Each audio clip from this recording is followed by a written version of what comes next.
I was near Seattle's Pike Place Market on a warm April day when I encountered Christopher. He is a visual artist who thinks a lot about our perceptions and what they mean. I love his deep engagement in this conversation about how accurate our intuitions are when prompted by our visual perception. And he has a wonderful laugh. What do little pink shorts tell us about the person who is wearing them? How much credence should we put on what we see and what our reactions are? Let me know what you think in the comments. My name is Nick, and this is Conversations on the Coast. Good afternoon. Do you have time for a short interview today? In regards to what? So I do a critical thinking podcast, and what I do is I talk to people about something they're convinced is true, and then I help you work through what the justifications are for the belief and whether they support the confidence that you have in the belief. And beliefs in regards to what? In regards to anything. It can be literally anything that you're convinced is true. Oh, I guess. Cool. My name is Nick. What can I call you? Hi, Nick. My name is Christopher. Christopher? Good to meet you. Nice to meet you. Cool. And what brings you down to Pike Place Market today? I live here. You live in the market? Or Yes. near the market? Yes. Awesome. Where, Yeah. I mean, is it in housing or are you unhoused? I'm in housing. Okay, awesome. Yeah. Cool. Yeah. Thank you. That's Yeah. what a cool place to live. Yeah, lots of things to look at, lots of things to enjoy, for sure. Yes. I've been really enjoying come down here since the weather turned really nice this spring. I commute from work, which is just north of downtown, to South Seattle. And Okay. so I usually take a bus for a while and then I jump on the light rail. But I recently discovered a new love, which is I get off here, I go down to the waterfront, and then I walk down the waterfront, and then I get the train again, like at International District or Pioneer Square. And that way I get to walk, I get to talk to people, and Get to and meet all new that. people, yeah. And meet new people, which is And fantastic. see new faces, that's great. Yeah. No, So I love it. is your private cast on the internet? Yeah. And a matter of fact, I can get you a card. Wait, hold on. I Sure. have cards in my wallet, Sure. so you can look it up and check it out. I'm not just any old weirdo. I'm a weirdo who actually has a podcast. So that QR code will take you right there. Conversation Street. Conversations on the Coast. Oh, and then on the coast. So then this is Yeah. epistemology. Interesting. The method for the conversation is something called street epistemology. Epistemology being the study of knowledge. How do we know what we know? And Sure. street meaning it's for lay people. Interesting. I don't Wow. always do it on the street, but it fits the Fits the occasion, name, yeah, for sure. That's way awesome. Yeah. Congratulations. Is this like a hobby or is this like? Yeah, just a hobby. It's something I started. I started the podcast about a year ago, but I've been doing this for a couple of years. Congratulations. So, yeah, thanks. Well, yeah. So what's something that you're convinced is true that's important to you? Oh my goodness! Wow. What am I convinced that is true? That I'm passionate about? Yeah, could be. I mean, or that you think is important. Maybe it helps to think about things that if there was something that you found out was not true tomorrow, it would change the way you act, or it would change the way you see the world. Wow. These are interesting questions. Wow, I love it. There's so much. I don't know where to begin. Let me think for a minute.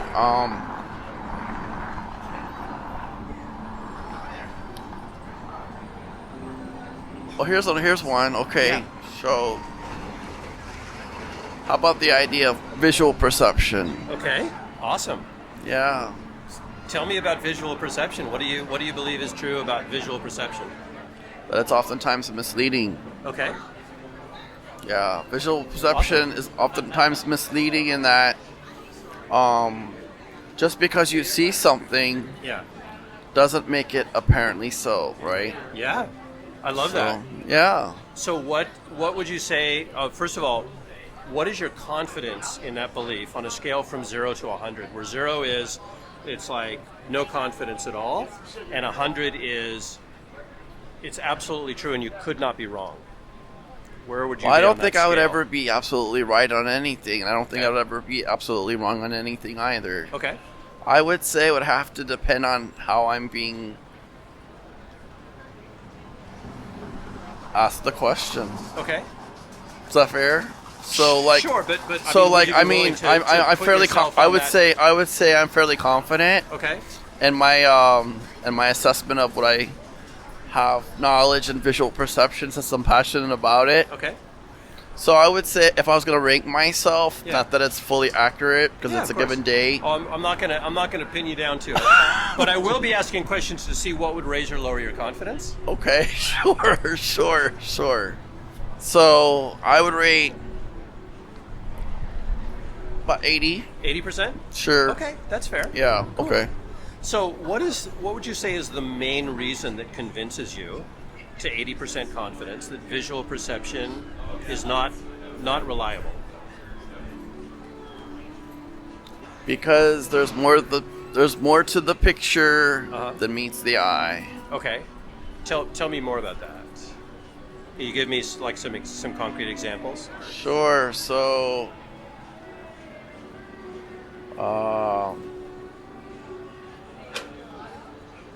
so if I see someone walking down the street Yeah. and I see them wearing pink shorts Okay. and a rainbow colored shirt or multicolored shirt, Yeah. and they're very confident Yeah. in their ability to wear such clothing. Yeah. That's what I would say that's a confident person presenting as. Okay. So I would say that person's confident to wear little pink shorts. Yeah. To wear multicolored shirt. And depending on the weather, of course, depending on the circumstance, depending on the environment, Yeah. I would say that person is confident in spite of circumstance, in spite of situational conditioning. Yeah. Does that make sense? Yeah, that makes a lot of sense. So that's why I would say there's more to the picture that meets the eye, because I'm projecting that confidence Yeah. and the ability to do such Yeah. efforts. Okay. That's a great epistemology exercise in and of itself. We're kind of getting a little bit meta here because you're saying Sure. your Metaphysics is my- perception, Right, yeah. but, yeah. right? Like, so if we took that claim that somebody who's wearing little pink shorts and a man who's wearing little pink It shorts. could be a man, it could be a woman, doesn't really matter, the gender. Okay, cool. Or sex Maybe or I'm being whatever, too yeah. gendered. Yeah, so No, that's fine, anybody that's who's fine, yeah. wearing little pink shorts and a brightly colored patterned shirt Yeah. is probably confident. Or at least appears. Yeah. Visually appears as though they're confident. And so, but what you're saying is it's possible that they might not be confident. And there might be instances where they're not confident that Right. I'm not aware of. Exactly. So, what method could you use to determine whether they're confident or not that's more reliable than visual perception?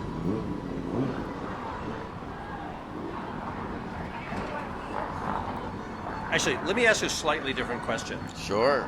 What alternative explanation would you offer, other than their being confident, for why they're wearing little pink shorts? Why they're... Okay, sorry, say it again. I kind of... So you're giving the idea that on the outset, you look at someone, they're wearing little pink shorts, and your conclusion is that they're confident, right? And that's the reason that they're wearing the little pink shorts. What could be an alternative reason that they would be wearing little pink shorts? Like, do you have a range of options for why that could be true? If it's not confidence, right, what else could it be? Overcompensation. Okay. Yeah. Appearing overly confident. Okay. And why I say confidence in the first place Yeah. is because the projection of confidence is reflected back to me, right? When I point a finger, what happens? Yeah. Do you know the answer to that? Nope. I point the finger at you. Yeah. What am I doing to you? You are indicating me. I'm alluding to pointing at you. Yeah. But every time you point something out, what are you doing? Making a judgment? Is that what you're going for?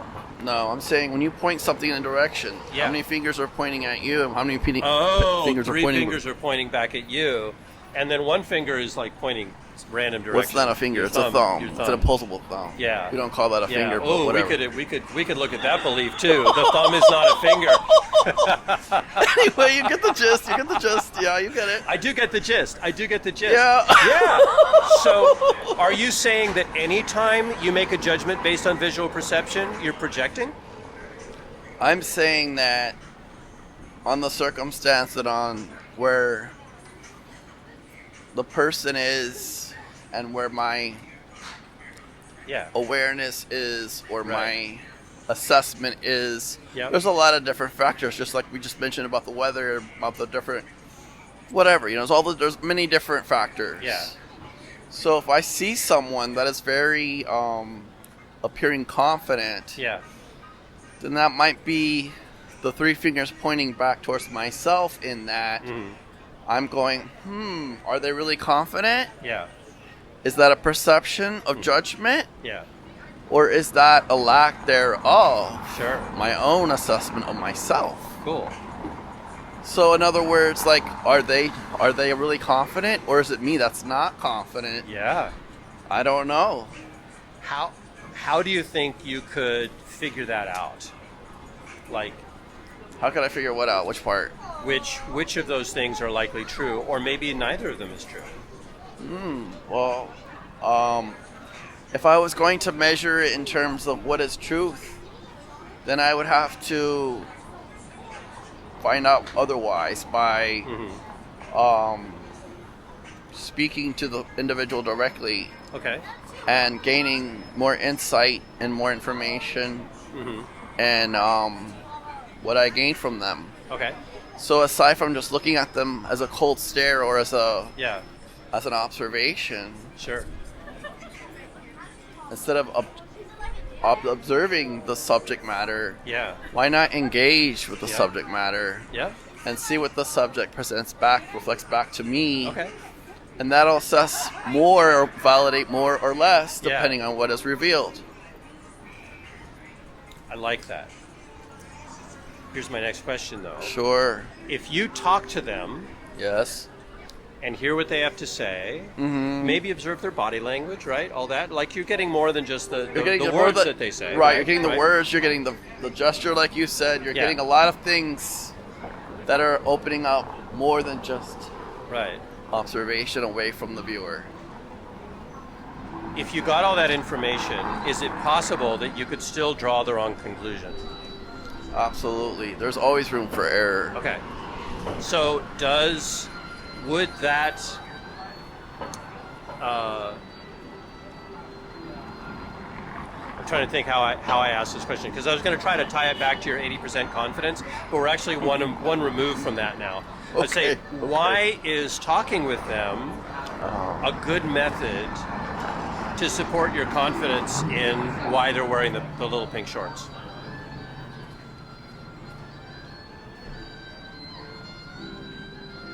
Okay. I think it's always good, as a good rule of thumb, it's always good to not go by first impressions. Okay. Because first impressions, they say, at least in a job interview, that's all you got, right? You only got one impression, first impression, last impression. Not everything in life is that cold. Not everything in life is black and white. Not everything is yes or no. Look at computers. We redefined the way our computers operate, have we not? We're not just ones and zeros. Right. We're not just on and off. We're not just binary systems. That's true. And that's partly why when we do street epistemology, we like to introduce the idea of the confidence scale. Sure. Right? It's not true or false, right? You have a certain amount of confidence in the belief. Sure. So that's the reason why I'm assessing what I'm assessing, because as soon as I assess the situation and I investigate for myself further, then that's when there's an invitation to be curious, to be aware, to be curious in that you're open to a different outcome than what you're initially engaged in. Yeah. And not many people take the time to do that. That's true. Many people are rushed. Many people just don't think. They don't have critical thinking like your program offers. Yeah. You don't have critical thinking. You just got time to like jet or not, you know? And so that's where the whole fallacy or the whole error in human beings lie. Okay. In my book, because yeah. we don't take the time to reflect on these things for a much deeper, meaningful, more empowering place. Yeah. Because we look from it from a superficial lens. We look at things from a surface level. We never dig for it anything further. Yeah. I see you're wearing pink. Well, what does that mean? Yeah. I mean, or salmon. I think more of a salmon or a terracotta, but I love my pink shirts. Sure. I don't have any little pink shorts. No, actually, I take that back. I do. They're not like tighty shorts, but I do have some like Bahama style pink shorts, you know. All right, then. There you go. There you go. There's your answer. Cool. So as I tease it out, as I inquire to gain more knowledge and more information, then that supports my belief or disbelief. Okay. Cool. Yeah. So it's in other words, it's just. Now you're coming truthful about it. Yeah. He's like, I gotta trust them now. I can wash my hands. Like, we're here at Pike Street Market. I mean, this is audio only, so people can't see. But there's masses of people walking by. Right. And this whole conversation, I've been watching to see if I can see someone in little pink shorts. I haven't seen them yet. Like, here's a very loud green pantsuit right here. Right. That doesn't mean they're not, right? They're there. That's right. It's just a matter of keeping your eyes peeled to see if they're there. Exactly. So I want to go back to the 80% not to get distracted. Right? Yeah. Is there anything that you could learn? And remember, the 80% confidence was in your statement that visual perception, I paraphrased it to visual perception is not reliable. Are you okay with that phrasing? So I was mentioning that 80% is how confident I feel that visual perception is deceiving. Is deceiving. Okay, fantastic. Is there anything that you could learn that would raise your confidence in that belief?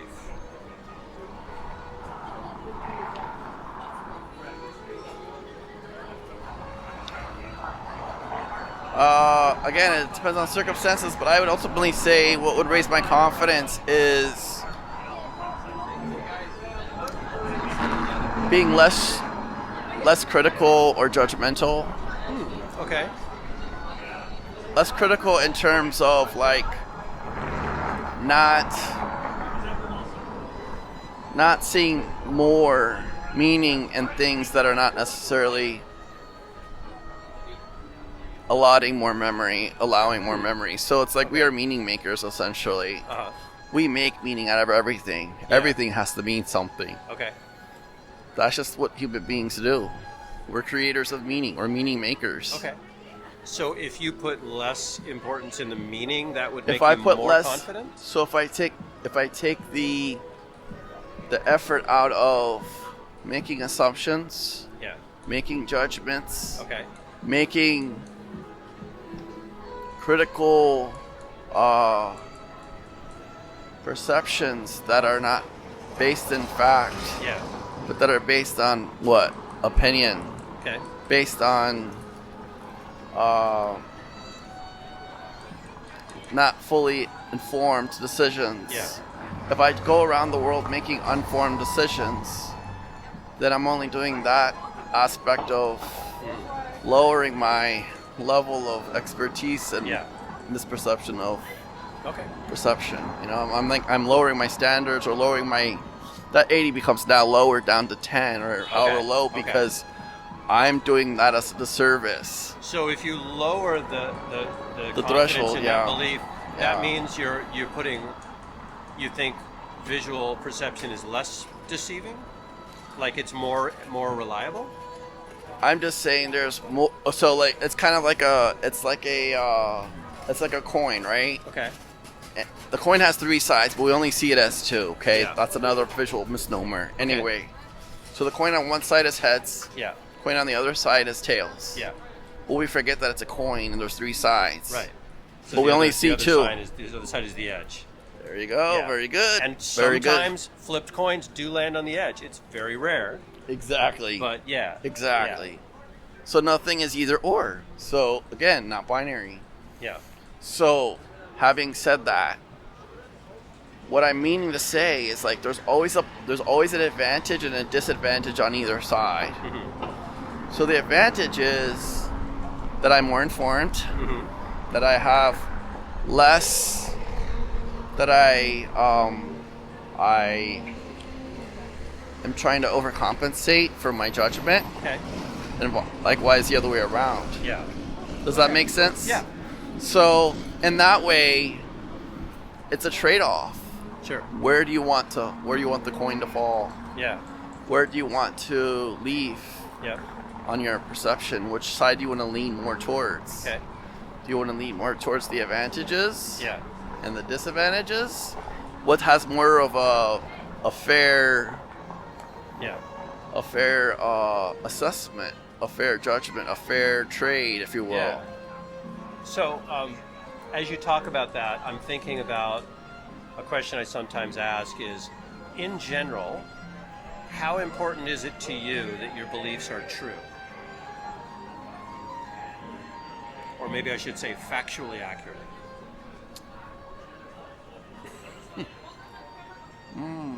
Well, I could say I'm a little older than I'm perceived as, so okay. I will leave you at that. Being in a younger age range, let's say from 23 to like 35, 32. Okay. The mid a little less than 35, let's say 33. The early 30s to like early mid 20s. Yeah.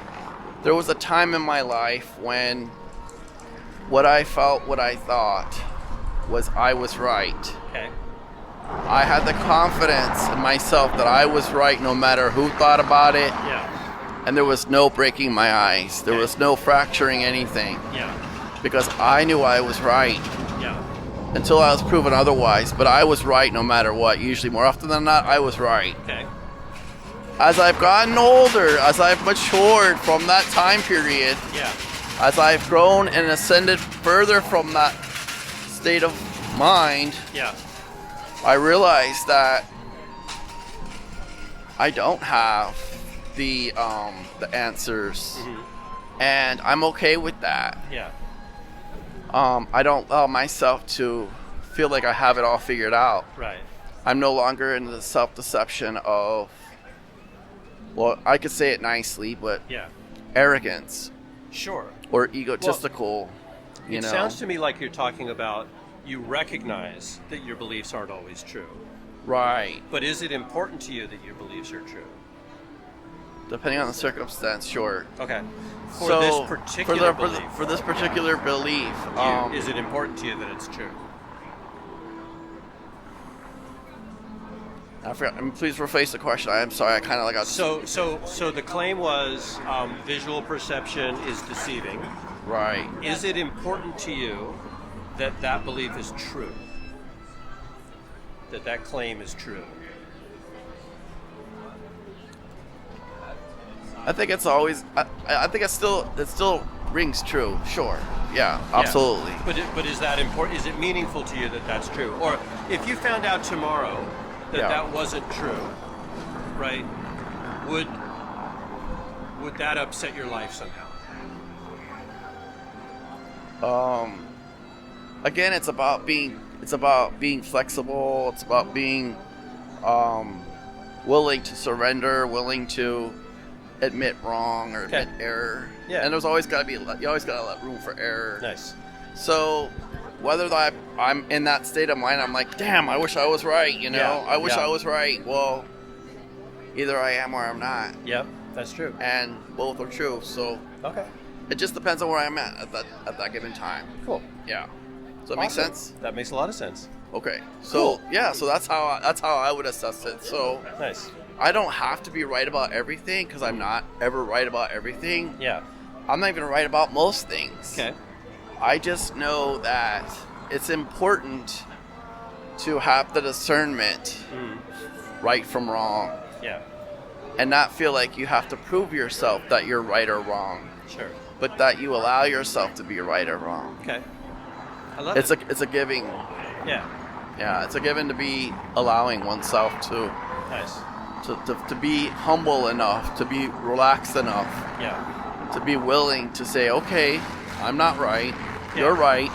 It's my wrong. It's my bad, or I apologize, or however you need to do that. That's good. It's like being intellectually honest. Then. Being honest. Honesty is.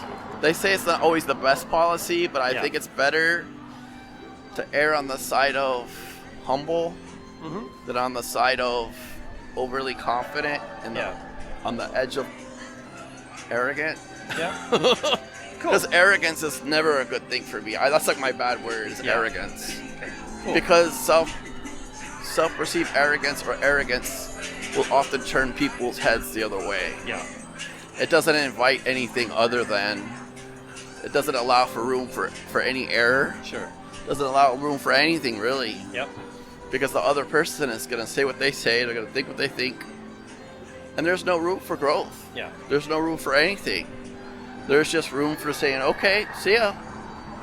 Indeed. This is my opinion. Bye. And there's nothing around. There's no way around it. Yeah.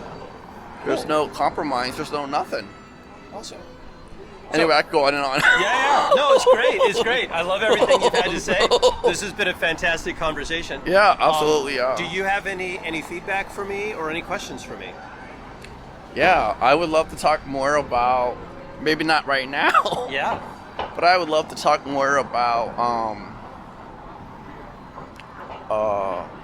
this idea of perception and how it relates to our human vision, because I'm an artist, I'm a visual artist, and I love the idea of visual perception. Yeah. Because that's my passion, is painting, photography. Okay. But I have other passions that I want to bring to the table. So, I just would like to ask you, I have one question for you. Yeah. Nobody can see it because it is an audio cast, but I have a question specifically that came to mind today when I thought about this earlier this morning. Yeah. It occurred to me that when we see paintings, we can't necessarily see the way the artist wanted to intend the painting to be shown, right? Yeah. But if we have evidence, that some artists have painted such subject matter in the way that they did. Yeah. Case in point, like if you look at Vincent van Gogh, right? Vincent van Gogh has got Starry Night. Yep. He painted that at night. Yep. He painted the cafe in Arles at night. Mm-hmm. It's a night scene. There's lights. Yeah. There are stars in the background. Yeah. Point is he painted a scene of a cafe at night. Yeah. He painted his famous painting, The Potato Eaters. And when he painted The Potato Eaters, it was a very dark, muted colored palette painting. Mm-hmm. We know that. We see it. It wasn't until he went to Arles that his painting palette changed. Okay. We knew the colors that he was exposed to from the other Impressionists, his fellow friend Pissarro, and other, Impressionists that he became acquainted with. Yeah. So my thought is, if we see the Potato Eaters, why are we seeing the Potato Eaters the way we see all of his other paintings? Okay. And what I mean by that is, if you look at a gallery or you look at a museum, they only have the lighting conditions based on what? Preserving the pigments and the paints as it's intacted, right? Yeah. So it does not detract from the work. Yeah. But it's to preserve the pigmentation of the colors. So that's nice. That's good that they're aware of that. That's awesome. That's an awesome sensitivity. But didn't it ever occur to them? The curators, the directors, the collectors, the people that are involved in seeing this masterpiece, did it ever occur to them that they're not seeing it in the way that it was shown? by the artist as he was painting it. That's a really provocative thought. Yeah. So that's what I would like to have you be pondering on, because if we're going to look at paintings, if we're going to look at paintings, photographs, if we're going to see them, why can't we see them in the way that they're depicted? Mm-hmm.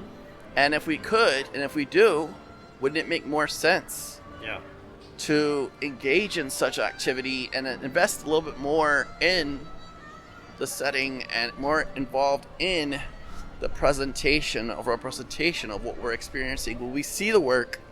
If we saw it under the lighting conditions that Van Gogh painted, would that change our views of Van Gogh? Would that change our views on the way he saw the world? Somebody needs to put you in charge of a gallery.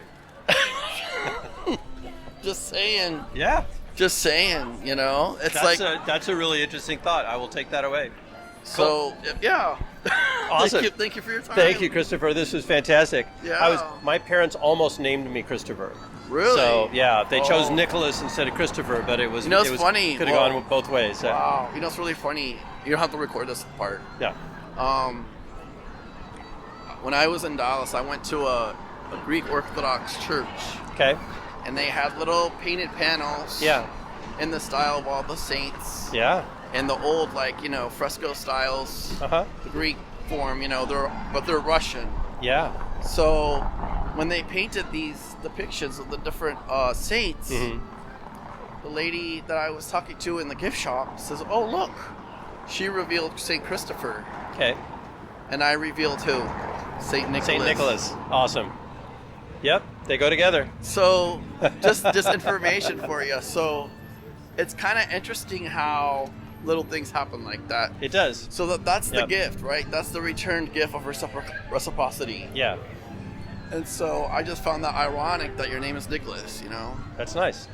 So just take that with a grain of salt. But the cool thing is that I just, I have to wonder about that, though. I think that would make a wonderful... So what that got me thinking about, Nicholas, was how I could even present my own work. Yeah. I could do a whole slew of paintings. Yep. That are based on what? Yeah, you do them in different lighting conditions, and then light them the way they were when you painted them. Yeah. No, I love it. Or put it in my will. Yeah. Put it in my will. That's right. And when I say I'm or just gone, paste something to the back of each painting to say, here's the color light, here's the level of light, right? Here's the lighting design. Here's the lighting design to go with your painting. Exactly. That's to engage in the work at another level. Yeah. Instead of having to present it in different situations. Yeah. Just give a suggestion. Yeah. Say suggested by the artist would like to such and such, Yeah. Yep. It's the same thing with music. It's with any of the arts, man. We don't know what the arts are. Yeah. We don't know what we don't have an idea what art is. Yeah. But how often do we know what art is? But I'll say that with music, same thing. With film and with recorded music. Yeah. Right? I was gonna say the same thing. They have the option to include that. That's included, where it's not in a gallery view of a painting. And that's the other caveat is when you listen to Bach, for example, nobody can be really able to really listen to the way Bach played it. Yeah. But if you go to a cathedral, the cathedrals that he played in during that time, you could get more a sense of what it was like because it's attuned to what? His music. Yeah. Same with records. Yeah. Records are just what? Recordings. Yeah. But they're recorded and that's the funny part about it all. It's everybody records now at 44 hertz, just a given. Yeah. But that's been since World War II, right? The Nazis made 44 hertz the standard. So what's to say that we can't listen to music in a different frequency rate than the way the record producers produce the record? Yeah. Why do we have to listen to it uniformly as a record, as a record, as a record? Right. Each record has a different sensibility to it. Does it not? Yeah. So I don't know why people didn't take this into consideration when they made it in the first place. Yeah. I think it's a little too in depth of you should look into the things that Neil Young has done. Oh, I know, he's amazing. With audiophile style recordings, because he's thought about that. It's interesting stuff. Anyway, I'm going to wander on. It was great talking with you. Likewise. And Thank you so maybe much, I'll run into you again down here. Well, I will check your podcast? Yeah, So this is online, please do. So where in the South are you then? What's that? Where in the South are you? What do you? You said you live down south. Oh, on the coast. Yeah, it's a town called Westport. Westport? Where is that? It's in Grays Harbor County. Grays Harbor, you said? Yeah. Do you know where Aberdeen is? Yeah. Yeah. It's right outside of Aberdeen. Yeah. It's just 20 miles away from Aberdeen. Yeah. Or north end or west? South. South from Southwest. Aberdeen. Yeah. Southwest of Aberdeen. Yep. On the beach. Oh, you're on the beach side. Okay. Yeah. Oh, okay. Yep. I gotcha. Yeah. Wow. Okay. Because Cool. I did go to Aberdeen one time. Yeah. Wow. Thank you. Cool. Awesome. All Take care right. of yourself. You bet. Thank Take care. You've been listening to Conversations on the Coast, a series from Washington State featuring civil conversations using street epistemology to explore what people believe and why. Find out more at streetepistemology.com. You can learn how to have these conversations in your own life at navigatingbeliefs.com.